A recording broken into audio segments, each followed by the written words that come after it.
السلام علیکم ورحمۃ اللہ وبرکاتہ۔ آپ کا میزبان ڈاکٹر عمر اعظم عباسی آپ کی خدمت میں حاضر ہے۔ ناظرین، آج ہم جس شخصیت کے ساتھ آپ کے سامنے موجود ہیں ان کا تعلق علم سے بھی ہے، ادب سے بھی ہے، مذہب سے بھی ہے، تصوف سے بھی ہے اور تعلیم و تدریس سے بھی ہے۔ میری مراد چیئرمین جماعت اہل حرم پاکستان علامہ پروفیسر مفتی گلزار احمد نعیمی صاحب۔ نعیمی صاحب، بہت شکریہ آپ کی آمد کا۔ یہ بتائیے گا کہ ہم پاکستان کے اندر ایک بحث چھڑی ہوئی ہے مختلف نظام ہے حکومت کی، تو جب ہم اسلامک پرسپیکٹو میں دیکھتے ہیں کہ آپ صلی اللہ علیہ وسلم کا نظام آئیڈیل تھا اور پاکستان کا قیام بھی لا الہ الا اللہ محمد رسول اللہ کی بنیاد پہ ہوا، اور پھر جب خلافہ علی منہاج النبوہ آئی تو اداروں کا قیام ہوا، تو کیا وجہ ہے کہ وہ نظام کتابوں کی حد تک ہے، اس سے نکل کے باہر ہماری معاشرت اور معیشت کے اندر نہیں نظر آتا؟ بسم اللہ الرحمن الرحیم۔ عباس صاحب بہت شکریہ، اور آپ کے اس چینل کا بھی بہت شکریہ کہ آج جو ہے نا وہ ایک اہم ٹاپک پر اظہار خیال کے لیے مجھے جو ہے وہ حکم آپ نے فرمایا، میں حاضر خدمت ہو گیا۔ تو دیکھیں، جو خلافت ہے، خلافت علی منہاج النبوہ کی جب ہم بات کرتے ہیں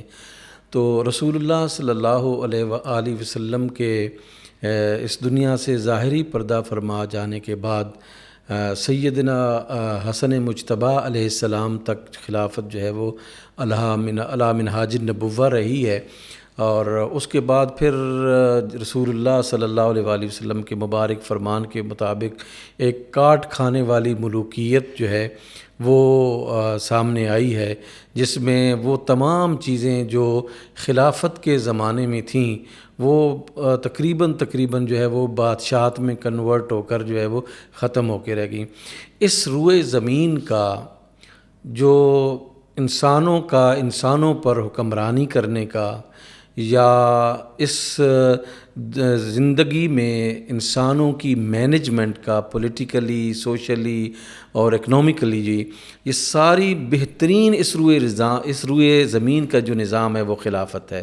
رسول اللہ صلی اللہ علیہ وآلہ وسلم کا ایک نبوت کا نظام ہے، رسالت کا نظام ہے، وہ اس میں کوئی شک نہیں ہے کہ وہ سب سے بڑا نظام ہے، ٹھیک ہے جی، اور وہ براہ راست ڈیوائن گائیڈنس سے جو ہے نا وہ ہوتا ہے۔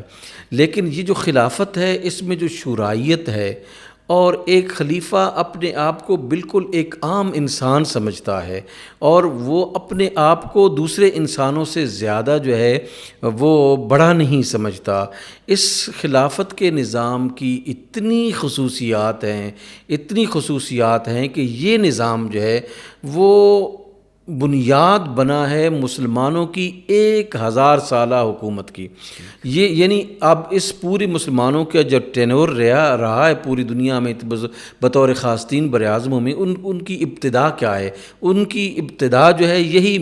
خلافت علی منہاج النبوہ ہے، کہ ان لوگوں نے ثابت کیا کہ جو رسول اللہ صلی اللہ علیہ وآلہ وسلم نے نظام عدل چھوڑا ہے، نظام معیشت چھوڑا ہے اور نظام سیاست چھوڑا ہے، اس کے ہم کسٹوڈین ہیں، اور اسی راستے پر چل کر ہم رسول اللہ صلی اللہ علیہ وآلہ وسلم کے اس پیغام کو جو ہے وہ ہم دنیا میں پھیلا رہے ہیں۔ تو آپ سیدنا ابو بکر صدیق رضی اللہ تعالیٰ عنہ کو دیکھیں، انہوں نے اپنے جو ہے وہ خلافت کے پہلے دن جو پہلا خطبہ دیا، انہوں نے یہی فرمایا کہ تم میں سے جو ہے وہ کمزور ترین شخص میرے لیے بہت بڑا ہے جب تک میں اس کو اس کا حق نہ دلا دوں، ٹھیک ہے جی، اور میرے لیے تمہارا سب سے بڑا شخص جو ہے وہ نہایت کمزور ہے جب تک میں اس سے حق لے کر جو بندہ جس کا حق بنتا ہے اس کو جو ہے وہ نہ دے دوں۔ تو یہ دیکھیں، ایک بیلنسڈ سسٹم آف گورنمنٹ جو ہے وہ خلافت سے بڑھ کر جو ہے وہ کوئی نہیں ہو سکتا۔ پاکستان میں یہ کیوں نہیں بنیاد؟ میں آپ کو عرض کروں، دیکھیں، ایک تو یہ ایک نعرہ تھا، سلوگن تھا پاکستان کا مطلب کا لا الہ الا اللہ۔ سیکنڈلی، جو ہمیں قائد اعظم رحمۃ اللہ تعالیٰ علیہ نے جو اپنے بیانات میں، اسٹیٹمنٹس میں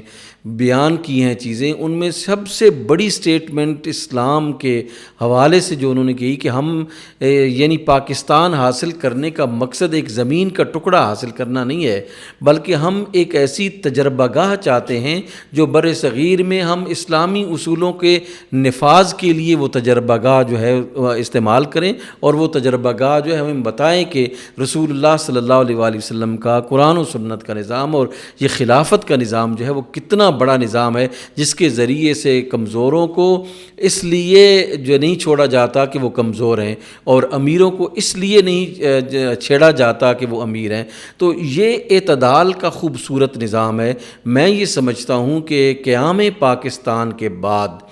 جن لوگوں نے، جن علماء کرام نے اس میں کنٹریبیوٹ کیا تھا، اور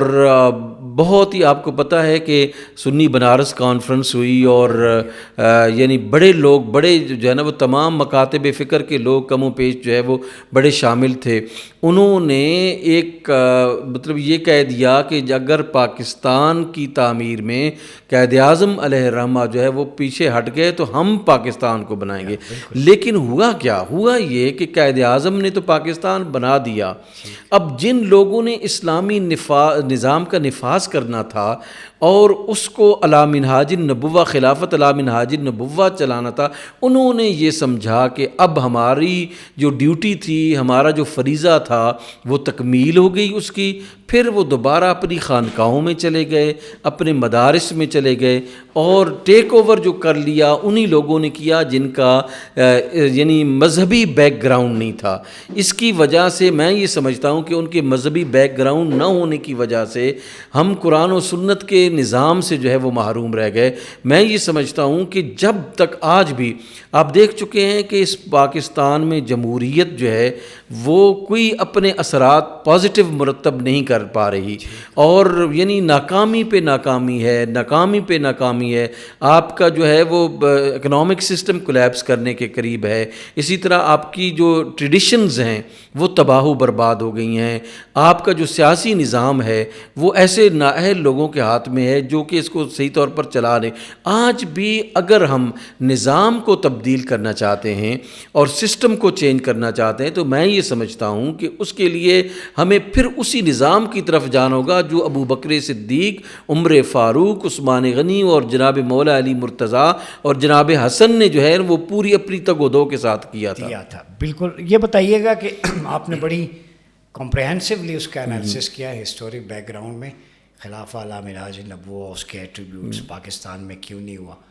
بتائیے کہ بنو عباس کے دور میں 750 سے 1258 علم و حکمت کا مرکز، بغداد کی شان و شوکت، پھر آٹمن امپائر جو ہمارا آخری تھا، اس کے ڈکلائن کے بعد سے مسلمان مسلسل ڈکلائن میں۔ ایک تو ہوتا ہے جزوی زوال، اب کیا نہیں سمجھتے کہ کلی زوال ہے کہ اس وقت غزہ کا چند کلومیٹر کا علاقہ دنیا کی سب سے بڑی اوپن ایئر پریزن یعنی قید بن چکی ہے، اوپن ایئر قبرستان بن چکا ہے۔ کل ہمارے پروگرام میں غزہ کے ترجمان جلال الفرہ آئے تو ان کے آنسو ہچکی بن گئی، وہ کہہ رہے تھے کہ لاشوں کو کتے، بلے، جانور نوش رہے ہیں، اور یہ ویژول میں نے ان کے موبائل پہ دیکھی۔ تو کیا ہم اتنا زوال کا شکار ہو گئے خلافت نہ ہونے کی وجہ سے کہ اب ہمارے پیاروں کو یا فلسطینی یا مسلمان دوسرے مسلمان ہیں ان کو کوئی کفن دینے والا نہیں اور درندے ان کو چھیڑ رہے ہیں؟ تو اس میں آپ کس کو قصوروار ٹھہرائیں گے؟ کیا خلافت آئے تو وہ ریوائیو کر سکتی ہے اور کوئی طاقت دکھا سکتی ہے؟ دیکھیں، خلافت عثمانیہ کے بعد جب اس پورے علاقے کو تقسیم کر دیا گیا، تقسیم کرنے کے بعد جو ہے وہ مسلمانوں نے نہیں دیکھا، مسلمان حکمرانوں نے نہیں دیکھا کہ یہ جو لکیریں کھینچ کھینچ کر چھوٹی چھوٹی ریاستوں میں ہمیں تقسیم کر دیا گیا ہے، یہ کوئی خدائی تقسیم نہیں تھی، یہ دین کی تقسیم نہیں تھی، یہ ہمارے دشمنوں نے اس کو جو ہے وہ تقسیم کیا تھا، اور بطور خاص جو ہے وہ فلسطین کو آکوپائی کرنے کے لیے یہ سارا کچھ جو ہے وہ سلسلہ ہوا تھا۔ تو ہم نے اور ہمارے حکمرانوں نے اس کو ایز اٹ از جو ہے وہ قبول کر لیا۔ آپ دیکھتے ہیں کہ مصر ہے، ترکی ہے، جارڈن ہے، شام ہے، یہ سارے وہی علاقہ ہے جو کہ فلسطین کا علاقہ کہلاتا ہے۔ میں پچھلے دنوں لبنان گیا تو لبنان میں بھی ہم نے جا کے دیکھا ہے کہ وہ لوگ جو ہیں وہ کس طرح اپنے شہید و جوان جو ہے وہ لوگ وہاں پہ شہادتیں دے رہے ہیں، اور فلسطین کی آزادی کے لیے وہ یہ نہیں دیکھ رہے کہ ہماری جان جاتی ہے تو چلی جائے، وہ صرف اور صرف پورے عالم اسلام کا، صرف لبنان کے لوگ اور فلسطین کے لوگ اور غزہ کے لوگ جو ہے وہ مقدمہ لڑ رہے ہیں، جبکہ یہ سب لوگ جو ہیں ہمارے جتنے بھی حکمران ہیں بہت ہی عجیب طریقے سے، میں عرض کروں کہ یعنی ظلم کا ساتھ دے رہے ہیں، بجائے اس کے کہ ان کو مظلوموں کے ساتھ کھڑا ہونا چاہیے تھا، اہل غزہ کے ساتھ کھڑا ہونا چاہیے تھا۔ مصر ہو گیا، ترکی ہو گیا، اسی طرح جارڈن ہو گیا، کہ وہ یعنی یہ اہم ممالک ہیں نا، ہمارے اہم ممالک ہیں، ان ممالک کو فلسطینیوں کا ساتھ دینا چاہیے تھا، نہ کہ اسرائیل کا ساتھ دینا چاہیے۔ یہ بڑی یہ ستم ظریفی ہے امت مسلمہ کی کہ ایک طرف ہمارے پاس حکمران جو ہے وہ اس سطح کے نہیں ہیں جو ہونے چاہیے تھے، جو خلافت کے نظام کو قائم کرنے کے لیے صلاحیتیں رکھتے۔ اگر یہاں تک بات ہوتی تو پھر بھی ٹھیک تھا، لیکن یہ حکمران مکمل طور پر اسلام کے اور اسلامی قوتوں کے جو مخالف سمت لوگ کھڑے ہیں ان کے ساتھ یہ جا کے کھڑے ہو گئے ہیں۔ تو میں یہ سمجھتا ہوں کہ ضرورت اس امر کی ہے کہ ایک ایسا طرز عمل اپنایا جائے جس طرح یورپی یونین کی طرح کا، کم از کم اتنا تو ہو کہ مسلمانوں کے حق میں جہاں کہیں ظلم ہو اس مسلمانوں کے حق میں کوئی آواز تو اٹھانے والا ہو۔ اب چہ جائیں کہ ہمارے اوپر، پاکستان کے اوپر کسی طرف سے کوئی ایسا پریشر آئے کہ تم جو ہے وہ اسرائیل کو تسلیم کر لو، یہ ظلم کی بات ہے نہیں۔ ظالم کے ساتھ کھڑے ہونا، اپنے آپ کو بچانے کے لیے ظالم کے ساتھ کھڑے ہونا، رسول اللہ صلی اللہ علیہ وآلہ وسلم اور آپ کے صحابہ نے، آپ کے خلفاء نے تو ہمیشہ مظلوم کا ساتھ دیا ہے، یعنی ظالم کے ساتھ نہیں کھڑے ہوئے، مظلوم کا جو ہے وہ ساتھ دیا ہے۔ آج اگر عباسی صاحب، میں یہ سمجھتا ہوں کہ خلافت کا نظام جو ہے وہ بالکل جدید شیپ میں، شکل میں بھی ہوتا، ہم یہ نہیں کہتے کہ مطلب یہ کہ وہ پرانا وہ تو نہیں آ سکے گا، ٹرمینالوجی چینج کر کے مقصد جو ہے نا وہ مطلب ہو، اور اس میں وہ سینس نظر آنا چاہیے جو خلفائے راشدین جو ہے نا وہ لکھے، ویلفیئر اسٹیٹ۔ تو اگر یہ صورتحال ہوتی تو آج غزہ کے مظلومین جو ہے ان کے یعنی جسم کے چیتڑے یوں آسمانوں کے ساتھ نہ لگتے۔ اچھا یہ بتائیں کہ آپ نے چیتڑوں کی بھی بات کی، خلافہ ہوتی تو یہ سب کچھ نہ ہوتا۔ آپ کیا سمجھتے ہیں کہ پاکستان اگر بیس کیمپ بن جائے خلافہ کا، جیسے تکمیل پاکستان ایک مومنٹ ہے، اس کے چیئرمین ہیں سعد نذیر صاحب، وہ کہتے ہیں ہماری بقا خلافت کے احیاء میں ہے، پاکستان بیس کیمپ بنے، یہاں سے امہ کو اکٹھا کیا جائے، دوبارہ امہ بنایا جائے، جو مسلم دنیا ہے اس وقت 50 ٹکڑے ہیں۔ جی تو آپ ایسی کاوشوں کو کس نگاہ سے دیکھتے ہیں، اور افواج پاکستان کا کردار بتائیں۔ دیکھیے کل میں ایک ویڈیو میں دیکھا تھا، اسمعوا یا جیوش الپاکستان، فلسطینی کہتے ہیں اے پاکستانی فوج ہماری بات سنو، تو اس کو آپ کس نگاہ سے؟ دیکھیے میں یہ سمجھتا ہوں کہ پاکستان جو ہے وہ ایک نظریاتی اسٹیٹ ہے، اسلام کے نام پر مارز وجود میں آیا ہے، اور لکیلی اس وقت جتنا پاکستان کا دفاع مضبوط ہے روئے زمین کے پورے عالم اسلام میں سے کسی کا نہیں ہے، ڈیفینیٹ، اس میں ٹھیک ہے کوئی جی۔ شک۔ اور ہمارے پاس جتنی مضبوط فوج ہے وہ عالم اسلام میں کسی کے پاس یہ بلیسنگ ہے، ورنہ ہمارا حال سیریا اور عراق نہیں، اس سے بھی بدتر ہوتا سر، اس سے بھی بدتر ہوتا، فوجی چھاتیاں پیش کر رہے ہیں۔ بالکل میں یہ سمجھتا ہوں کہ یہ جو بات ہے کہ پاکستان کو اس کا بیس کیمپ نہیں، اس کو سینٹر بننا چاہیے۔ میں یہ سمجھتا ہوں کہ پاکستان سے ایک ایسی تحریک اٹھے جو خلافت علی منہاج النبوہ کی بات کرے، چاہے وہ کوئی بھی ہو۔ دیکھیں میں یہ سمجھتا ہوں کہ میں اپنی ذاتی پوائنٹ آف ویو کی بات کرتا ہوں، میرے لیے کوئی میٹر نہیں کرتا کہ وہ صدر جو ہے وہ ہو، میرے لیے کوئی میٹر نہیں کرتا وزیر اعظم ہو، میرے لیے کوئی میٹر نہیں کرتا چیف آف آرمی اسٹاف ہو، کوئی بھی جو اللہ کا نام لے کر اور جو اللہ کے رسول کا نام لے کر خلفاء کے راستے پر چل کے اس پاکستان کو جو ہے وہ ایک مرکز بنا دے خلافت کے احیاء کے لیے، تو ہم انشاءاللہ تعالیٰ اس کے ساتھ ہوں گے، ہر لحاظ سے ان کے ساتھ ہوں گے۔ اور میں یہ سمجھتا ہوں کہ اگر پاکستان جو ہے وہ سینٹر بن جاتا ہے خلافت کا، تو پورے روئے زمین کے مسلمان جو ہے وہ اس کو قبول کرنے کے لیے تیار ہو جائیں گے۔ یہ سٹیپ اٹھانے کی دیر ہے۔ میں یہ سمجھتا ہوں کہ ہمیں جو اللہ نے عزت، شان و شوکت اور توقیر پوری دنیا میں عطا کی ہے، وہ ہر وقت جو ہے وہ میں یہ سمجھتا ہوں ہم سے تقاضا کر رہی ہے کہ ہم فرام دا فرنٹ لیڈ کریں اور پوری دنیا اسلام کو لیڈ کریں، اور وہ قوتیں جو مغربی طاقتوں کو جو ہے وہ یعنی ایک ٹف ٹائم دے رہی ہیں اسلامی نظام حکومت میں اور اسلامی اسٹیٹس میں، ان کو ملا کر ایک ایسا نظام مارز وجود میں آئے کہ جو واقعی اسلام کی جو نشاط ثانیہ ہے اس کا کردار ادا کرے اور ایک اسلام کی جو عظمت رفتہ ہے اس کے حصول کے لیے کام کرے۔ بہت شکریہ مفتی گلزار احمد نعیمی صاحب آپ کے وقت کا۔ ناظرین، آپ نے سنی گفتگو، اگر اس کو کنکلوڈ کریں، چونکہ ایک ایسی شخصیت سے بات ہو رہی تھی جو اکیڈمیشین بھی ہیں، میں سمجھتا ہوں ان کا ایک اپنا وہاں پہ سینٹر ہے جس میں مختلف ڈیلیگیٹس آتے ہیں، کوچنگ ہوتی ہے، ٹریننگ ہے، سیمینارز ہوتے ہیں، خود یہ انٹرنیشنل کانفرنسز میں مفتی صاحب پارٹیسپیٹ کرتے ہیں، اسلام کا جو لینینٹ اور سافٹ امیج ہے وہ دنیا کے سامنے بیان کرتے ہیں۔ تو ایسی شخصیات میرے خیال میں جب بات کر رہی ہیں